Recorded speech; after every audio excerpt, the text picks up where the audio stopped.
పాత్రికేయులందరికీ నమస్కారం. నిన్న ఇవాళ పత్రికల్లో చూసి కిషన్ రెడ్డి గారి మాటలు చూస్తే ఆశ్చర్యం అనిపించింది. హైదరాబాద్ నగరం అనేటువంటిది ఒక హెరిటేజ్ అడ్డా. హైదరాబాద్ నగరం అనేటువంటిది ఒక చారిత్రాత్మకమైనటువంటి నగరం. అటువంటి ఈ హైదరాబాద్ నగరానికి సంబంధించి పార్లమెంటు సభ్యుడిగా కేంద్ర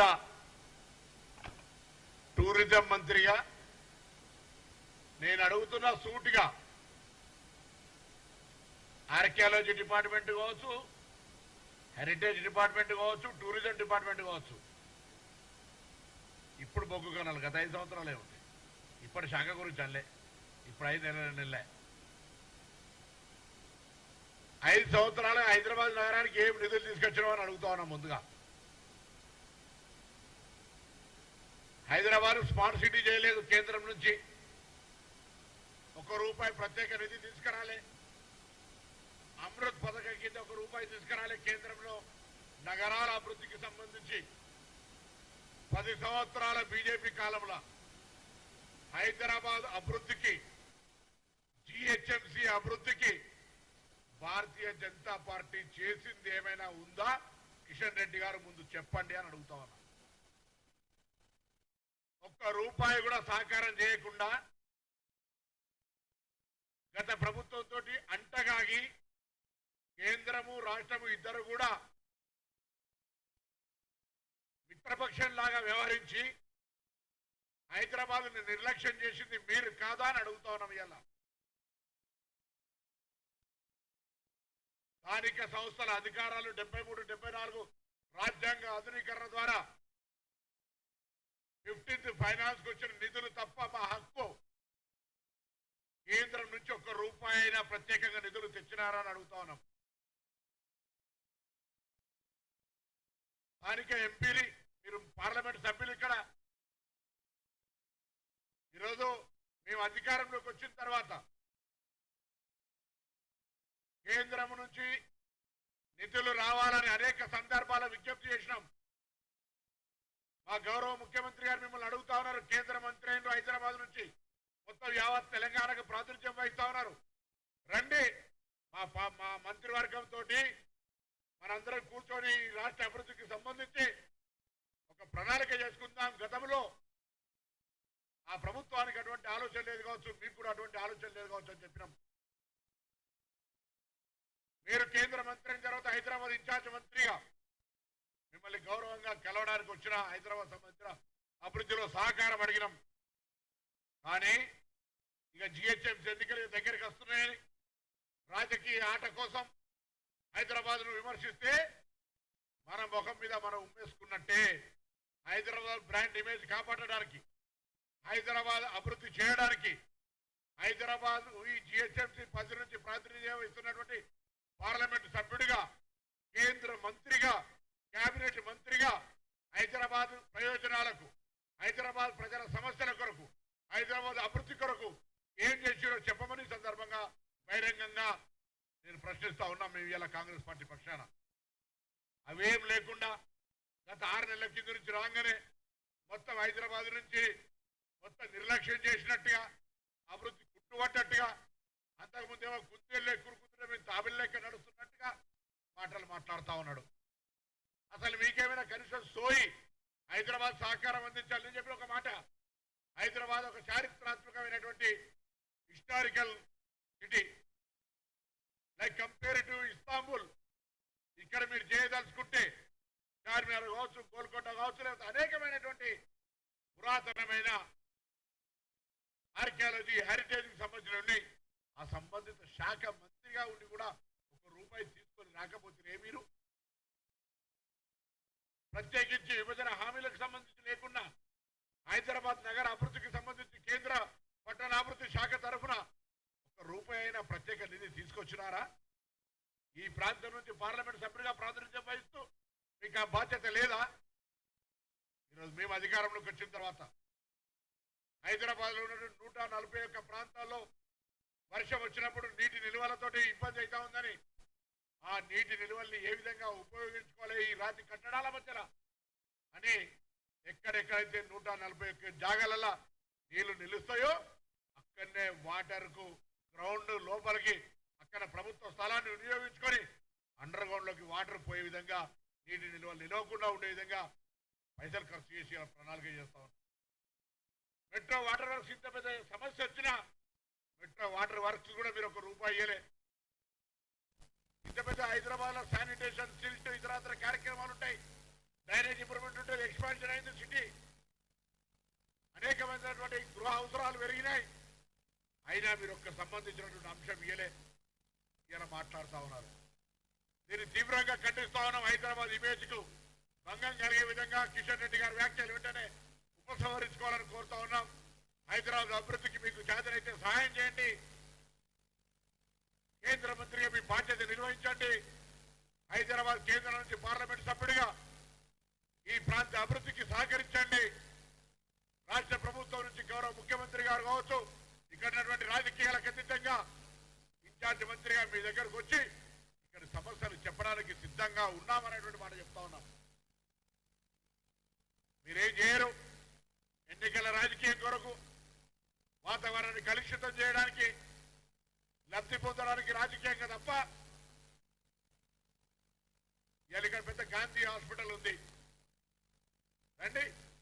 హాస్పిటల్ మళ్ళీ సరైన విధంగా ఇంకా ప్రజలకు సేవ చేసే విధంగా ఉస్మానియా హాస్పిటల్ ఉంది, నిమ్స్ హాస్పిటల్ ఉంది. రండి, ప్రభుత్వ పరంగా వైద్యాన్ని హైదరాబాద్ ప్రజలకు దగ్గరగా తీసుకుపోయేటువంటి ప్రయత్నం చేద్దాం. ఒక ప్రత్యేక ప్యాకేజీ తెండి. హైదరాబాద్ ఆహ్లాదకరంగా ఉండాలి. పార్కుల అభివృద్ధికి సంబంధించి, ఎంటర్టైన్మెంట్ కు సంబంధించి రండి, ఒక ప్రత్యేక ప్యాకేజీని తీసుకురండి. హైదరాబాద్ ఐటీ రంగంలో అభివృద్ధి చెందుతా ఉంది. పెరుగుతున్నటువంటి అవసరాలు, రవాణా సౌకర్యానికి అనుగుణంగా ఇన్ఫ్రాస్ట్రక్చర్ క్రియేట్ చేసుకోవడానికి ప్రత్యేక నిధులు ఇవ్వండి. హైదరాబాద్ మీద శ్రద్ధ ఉంటే అవేం చేయకుండా ఊరికేనే మాట్లాడితే ఎవరు చూస్తూ ఊరుకోరు. నేను అడుగుతాను మళ్ళొక్కసారి, కేంద్రము 10 సంవత్సరాలుగా కాంగ్రెస్ పార్టీ ప్రశ్నిస్తూ ఉంది. ఎలా భారతీయ జనతా పార్టీ ప్రతినిధిగా మీరు ఇక్కడ ఉన్నటువంటి పరిస్థితుల్లో 10 సంవత్సరాలుగా తెలంగాణకు, అందులో హైదరాబాద్ కు మీరు ఏం తెచ్చిరో చెప్పండి. కాంగ్రెస్ పార్టీ ప్రశ్నిస్తూ ఉంది కిషన్ రెడ్డి గారిని. హైదరాబాద్ అభివృద్ధికి స్థానిక పార్లమెంట్ సభ్యుడిగా, మంత్రిగా హైదరాబాద్ అభివృద్ధి చేయడానికి అవకాశం వచ్చినటువంటి శాఖను గత 5 సంవత్సరాలు నిర్వహించినటువంటి మీరు ఏం చేసినారో చెప్పండి. ఉపాధి అవకాశాలను మెరుగుపరిచే స్కిల్ డెవలప్మెంట్కి ఏమైనా స్కీమ్ తెచ్చిండ్రా? ఇన్ఫ్రాస్ట్రక్చర్ క్రియేట్కి ఏమైనా స్కీమ్ తెచ్చిండ్రా? ఉమెన్ ఎంపవర్మెంట్కి ఏమైనా స్కీమ్ తెచ్చిండ్రా?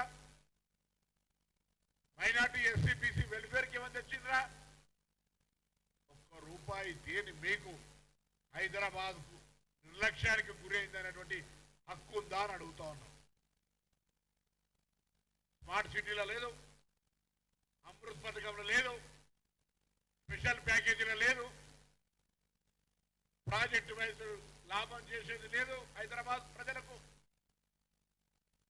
చట్టరీత్యా వచ్చే 15th ఫైనాన్స్ తప్ప ₹1 కూడా హైదరాబాద్ సహకారం చేయని కేంద్ర ప్రభుత్వం, ఆ కేంద్ర ప్రభుత్వంలో మంత్రి హైదరాబాద్ బ్రాండ్ ఇమేజ్ దెబ్బతీసే విధంగా మాట్లాడితే చూస్తూ ఊరుకో. బరాబర్ 6 నెలలైంది మా గవర్నమెంట్ వచ్చి. 6 నెలల హైదరాబాద్ లో అనేక సందర్భాల్లో జిహెచ్ఎంసీ లేదా హైదరాబాద్ కలెక్టరేట్ సమీక్షలు చేసి అనేకమైనటువంటి అంశాలకు సంబంధించి పారదర్శకంగా ప్రజల ఆకాంక్షలకు అనుగుణంగా ప్రజా పాలనతో మా ప్రభుత్వం ముందుకు పోతా ఉంది. చేతనైతే కేంద్ర ప్రభుత్వం సహకారం చేయి, లేదా మౌనంగా ప్రేక్షకుల్లాగా ఏ విధంగానైతే గతంలో ఉన్నావో అదేవిధంగా ఉండు తప్ప ప్రభుత్వాన్ని విమర్శించే ప్రయత్నం చేయమని చెప్పి కోరుతాం.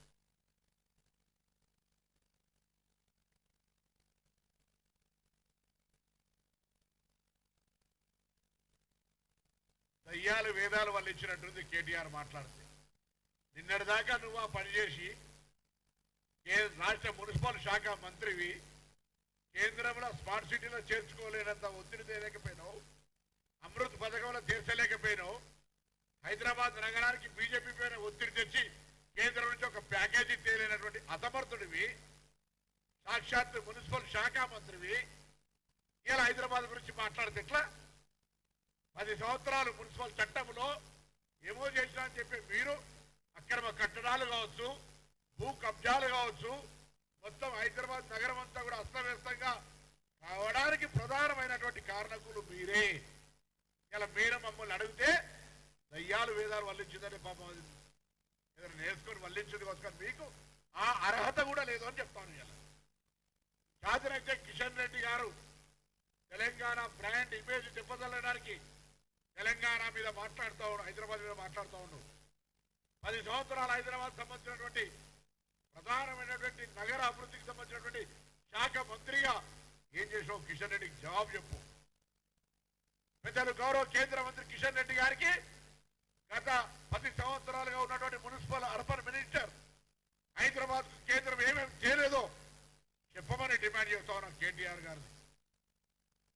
6 నెలల జిహెచ్ఎంసీ ఇన్ఛార్జిగా మా ముఖ్యమంత్రి గారు విశ్వాసంతో హైదరాబాద్ లాంటి స్టేట్ హెడ్ క్వార్టర్ల ఇన్ఛార్జ్ ఇచ్చిన తర్వాత అనేకమైనటువంటి కార్యక్రమాలను తీసుకుపోయే విధంగా ప్లాన్ చేస్తా ఉన్నాం. త్వరలోనే ఈ బోనాల పండుగ తర్వాత నగర బాట పేరు మీద బస్తీ తిరిగే బస్తీ బాట పేరు మీద ప్రజా సమస్యలు తెలుసుకోవడానికి ముఖ్యమంత్రి గారు ఆదేశించినారు. నేరుగా వాడలకే ప్రభుత్వాన్ని అధికారులు తీసుకొని పోతాం. క్షేత్ర స్థాయిలో కూడా ప్రజా సమస్యలు తెలుసుకుంటాం, వాళ్ళను పరిష్కరిస్తాం. ఎక్కడెక్కడే పాట్ల ఆ కార్యక్రమం రూపొందుతుంది. దాని లాంఛనంగా ముఖ్యమంత్రి గారు ఉదయం 6 గంటలకు కార్యక్రమాన్ని ప్రారంభం చేసేస్తారు.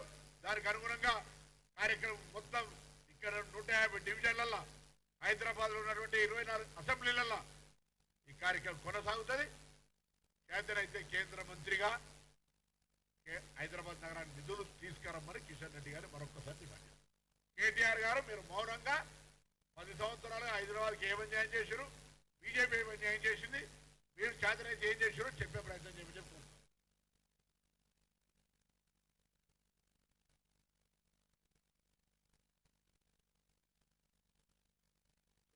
గంటా చక్రపాణి గారు మాట్లాడినా ఎవరు మాట్లాడినా మేము ఎన్నికలకు ముందు ఉద్యోగ క్యాలెండర్ ఇస్తామని చెప్పాం. ఉద్యోగ క్యాలెండర్ ఎన్నికల కోడ్ కారణంగా జాప్యం జరిగితే ఉద్యోగ నియామకాలు ఏమైనా అడిగిన వాళ్ళు వీళ్ళే. ఉద్యోగ నియామకాల జాప్యం జరుగుతుందని ప్రశ్నించిన వాళ్ళు క్యాలెండర్ విడుదల చేసిన తర్వాత సంప్రదింపుల తర్వాత ప్రతి ఒక్కరిని అడగడం సాధ్యం కాదు. కానీ దానికి ఉన్నటువంటి ప్రక్రియ ప్రకారంగా కార్యక్రమం కొనసాగుతుంటే కొంత వెనక ఉన్నటువంటి కొన్ని శక్తులు ఈ కార్యక్రమం జరుపుతా ఉన్నారు. ఇటువంటి పరిస్థితి ప్రభుత్వం దగ్గర నివేదిక ఉంది. ఒకవేళ నిజంగానే పరీక్షల తేదీలు మారవలసి వస్తే పోస్ట్ పేమెంట్ చేయాలనుకున్న పరిస్థితి ఏర్పడితే దానికి సానుకూలంగా మా ప్రభుత్వం ఉంటుంది. నేను విద్యార్థులను కోరుతా ఉన్నా, ఉద్యమ నాయకుడిగా విద్యార్థి నాయకుడిగా దయచేసి ప్రతిపక్షాల ఉసులో పడకండి. ఈ ప్రభుత్వం అందరికీ కూడా ఉద్యోగాలు ఇవ్వడానికి క్యాలెండర్ తీసుకొని ముందుకు పోతా ఉంది. అనవసరపు విషయాల లోపల పరీక్షలు ఏదైనా నిర్వహించుకుంటూ పోవాల్సిందే. ఏడాది లోపల క్యాలెండర్ ఉద్యోగాలు నియామకం చేయాల్సిందే. వాయిదాలు వేసుకుంటూ పోతుంటే కార్యక్రమం జరగదు. కాబట్టి ఏదైనా నిజమైనటువంటి సమస్య ఉంటే అందుకు సంబంధించి మా దృష్టికి తెమ్మని కోరుతా ఉన్నా.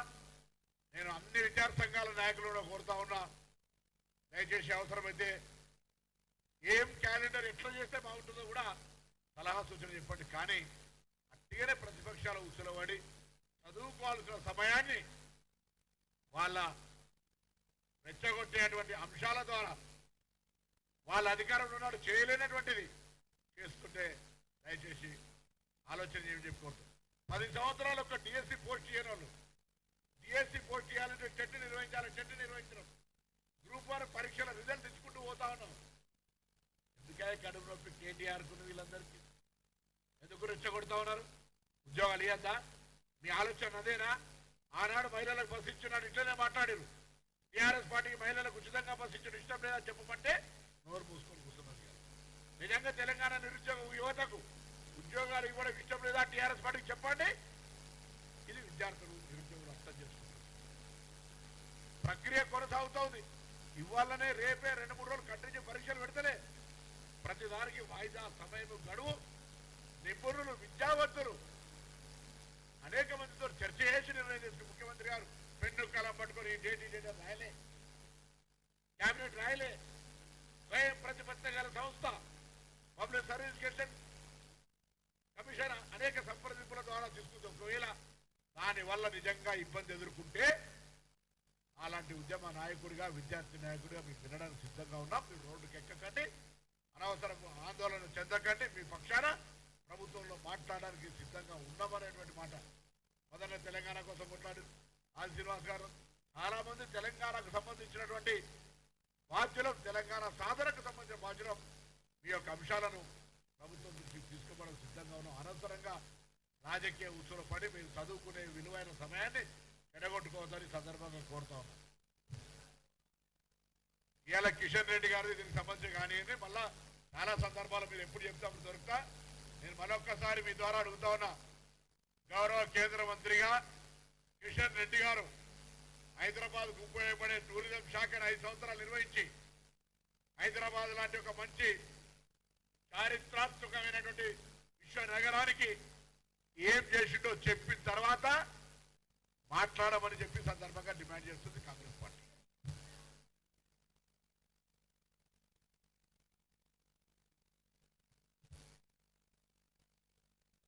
అందుకే కదా ఊకే బాండ్ల పేరు ఇచ్చి మళ్ళీ కాంట్రాక్ట్ల గురించి మాట్లాడితే బీజేపీకి అదే కృష్ణారెడ్డి గారి దగ్గర ఎన్ని బాండ్లు తీసుకున్నారు, ఎంత తీసుకున్నారో ముందు దానికి సంజాయిషి చెప్పిన తర్వాత మాట్లాడమని చెప్తున్నారు కిషన్ రెడ్డి గారిని బీజేపీ.